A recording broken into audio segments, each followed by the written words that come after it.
Hello friends. ज्ञान ईश्वर का भय ही ज्ञान का प्रथम चरण है। ईश्वर का भय ही ज्ञान का प्रथम चरण है। अतीव ज्ञान भी दुख का मूल है। जितना अधिक हम अध्ययन करते हैं उतना ही अधिक ज्ञान आता है। जितनी अधिक हम तपस्या करते हैं हमें यह ज्ञान हो जाता है कि हम कितने अल्प ज्ञानी हैं। ज्ञान ही सबसे बड़ी अच्छाई है और अज्ञानता की सबसे बड़ी बुराई है। अपनी अज्ञानता का आभास हो जाना ही ज्ञान का प्रथम सोपान है। बहुत सी वस्तुओं का अपूर्ण ज्ञान प्राप्त करने की अपेक्षा अज्ञानता में विचरना श्रेयस्कर है। ज्ञान से ही मुक्ति होती है। जिस किसी में से भी जितना भी ज्ञान मिले उसे प्राप्त कर लेना चाहिए और बदले में कृतज्ञता प्रकट करनी चाहिए। श्रद्धावान व्यक्ति को ज्ञान प्राप्त होता है।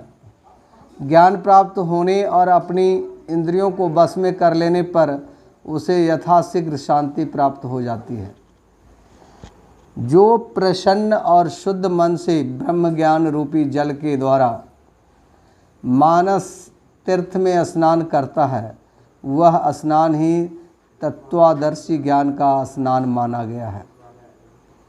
जल से शरीर शुद्ध होता है, सत्य से मन, विद्या और तप से आत्मा और ज्ञान से बुद्धि शुद्ध होती है।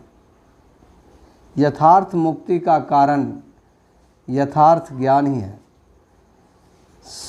हम सब ज्ञान से युक्त हों, ज्ञान के साथ हमारा कभी वियोग न हो। जिसने आध्यात्मिक ज्ञान प्राप्त कर लिया उस पर काम और लोभ का विष नहीं चढ़ता।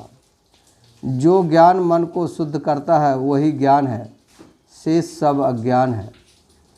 ज्ञान का अंतिम लक्ष्य चरित्र निर्माण होना चाहिए। बिना ज्ञान के सही स्वतंत्रता नहीं मिलती। उड़ने की अपेक्षा झुकने के वक्त ज्ञान हमारे ज़्यादा नज़दीक होता है। ज्ञान सिर्फ सच्चाई में ही पाया जाता है। ज्ञान सिर्फ सच्चाई में ही पाया जाता है। ज्ञान के दो कार्य हैं। पहला असत्य को मालूम करना और दूसरा सत्य को जानना।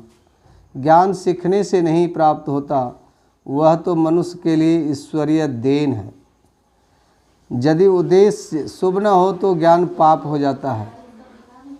ज्ञान की सब बातें सुनकर जो उन पर अमल करता है उसी के हृदय में ज्ञान की ज्योति प्रकट होती है, दूसरे के हृदय में नहीं।